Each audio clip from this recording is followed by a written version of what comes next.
little question is, I'm doing so good all the time. I'm happy most of the time, and I'm pretty sure I know the answer to this, but I get little annoyances or little ornerinesses, and it bothers me more now to feel a little ornery than it used to bother me to feel depressed for a day. And so I want to keep getting, you know, yes, more higher, more often, and I think I'm just doing a little bit of negative emotion goes a long way. It does. Once you've tuned yourself into the higher frequencies. And so here's what's happening at this vibrational relativity again.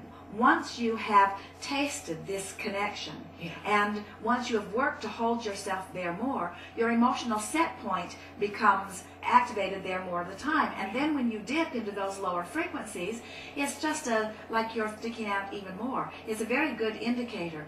And it falls into something that we really want you to hear, which is you get the sense that from despair that revenge would feel pretty good. And we would encourage you to not take revenge, but find the vibration of revenge. Hopefully you'll move out of it before you take action, but find the vibration of revenge, because it is better for you than where you were before. And then as you move from revenge into anger, anger is a nice place because there's lots of flexibility within it. There are those things you are really angry about and those things that you are less angry about, so there's some movement there. But as you move up this emotional scale, there is relief every step along the way. As you make the next step, you feel the resistance falling away, and the sensation is one of relief. And so we want to say to you that your capacity to continue to expand never ceases.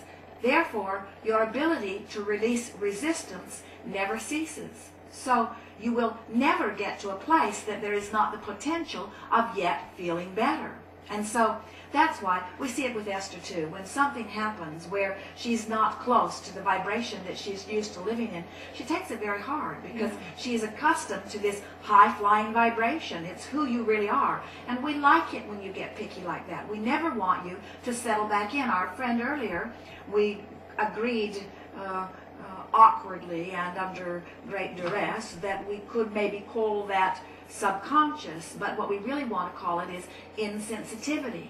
Insensitivity to vibration. And so a sensitivity to vibration will give you more information, but that's good information. You see, what's happening is as you move through contrast and you define more of the specifics of what you prefer, those specifics become absolutely possible. And wouldn't you rather live the specifics, the specific details that you have honed out, rather than a general manifestation? Wouldn't you like your manifestations to be exactly what your life experience has pointed to you? And isn't it ever so much fun to be deliberately involved? Don't you just love the feeling of contrast, which gives you some clarity? And at first it just doesn't feel all that good, but then you turn to the idea of the clarity and you let your thoughts move around that, and then you become one with those thoughts, and then you fill in the gaps a little more, and all of that is a life-giving process. And then you feel yourself coming into alignment. You can actually feel it vibrationally click into place, and now, even though it hasn't manifested, it doesn't matter because the idea of it is so life-giving to you.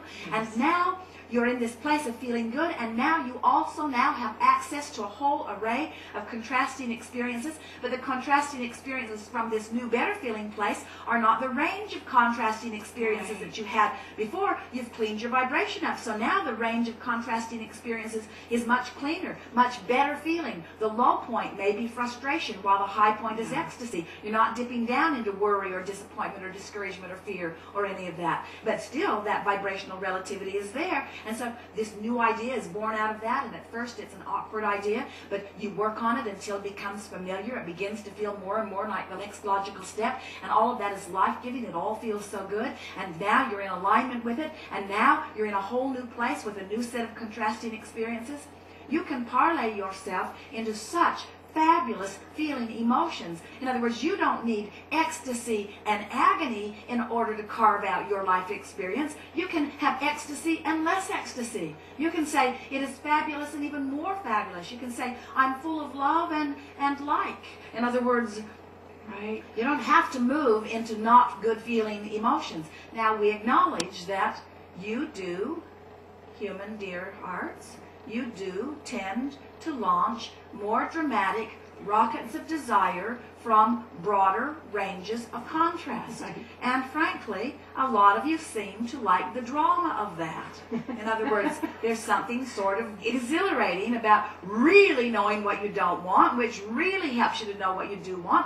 And sometimes you tend to like the struggle of climbing out of the hole. It makes you feel worthier and more vigilant, and it makes for good books, because your society loves it when you have been in a terrible place and you climb out. In other words, audiences stand to their feet and applaud, where we're encouraging you to get up here in this happy place and just be happier, happier, happier, happier, happier. Right. But they don't write many books about that.